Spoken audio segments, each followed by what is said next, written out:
Good morning, nasa week 3, day 4 exercise na po tayo. Ayan, nag-start na ako sa toe tapping. Ayan.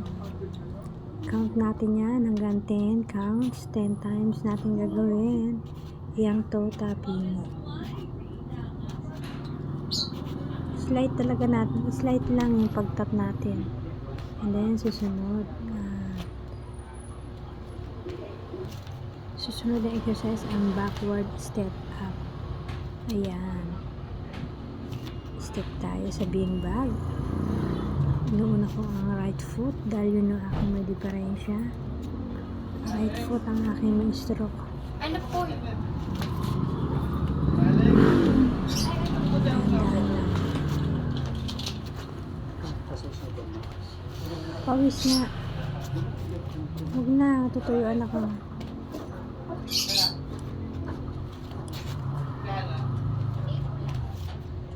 Backward step up.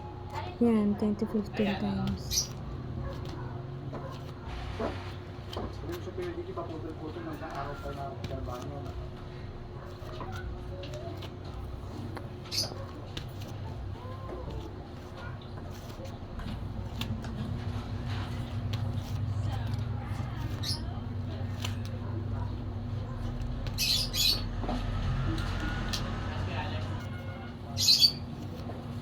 Napagod na ako. Ayan, medyo ito.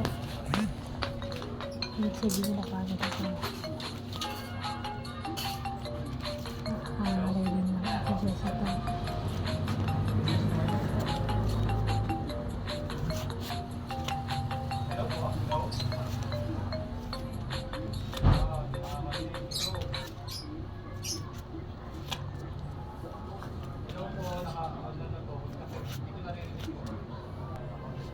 Next exercise, tinatawag na pillow squat. Ayan. Up and down, pillow squat tayo. 10 times. Kung gusto mo nga sa mapagod ka, pwede ba yun ito? Exercise ito.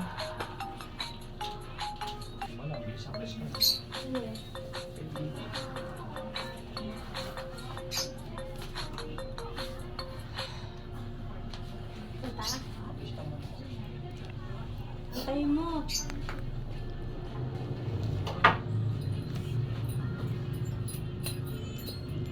Itong exercise na to, maglalagay ka ng dalawang pillow, throw pillow, o kahit anong pillow na magkapatong, and then, yun ang upuan mo habang nag-squat.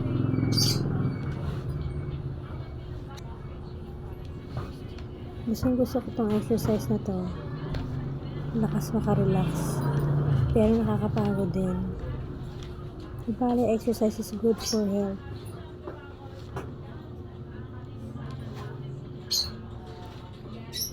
Kaya natin yan. Gawin lang natin lahat ng exercise. Hanggat kaya natin.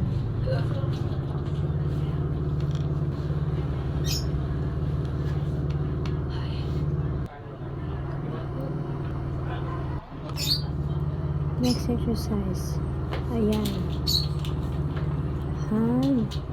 Hand side forward with weights. With weights na 1 kilogram.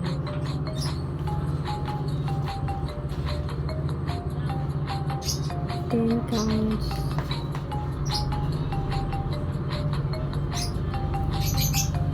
And then 10 counts siya. Nakahang siya habang 10 seconds hang. Ano po? Ayan, ipit lang ulit. Hanggang sa ulit ang target natin na 10 times.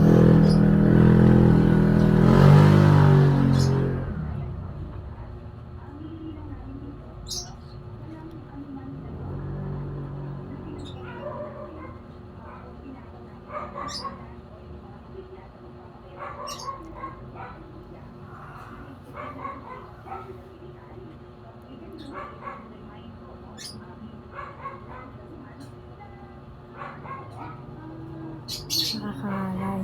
Ayan. Forward hands up with weights.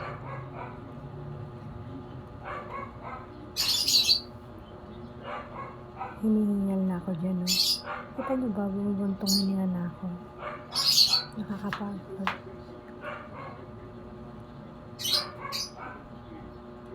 Pero pag nakakaramdam na tayo ng pagod, inom tayo ng tubig, pahinga ng konti, and then kung kaya mag-resume uli.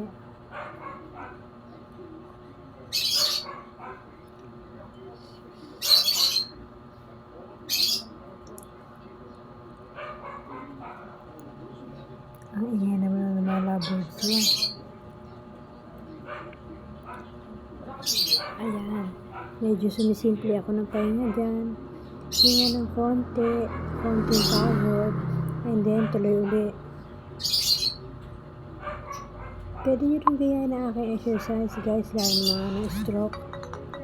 Malaking tulong yan sa atin, sa ating health. Thank you for always watching my video. Like, follow, and share. Don't forget to subscribe my YT channel. God bless. Love you all.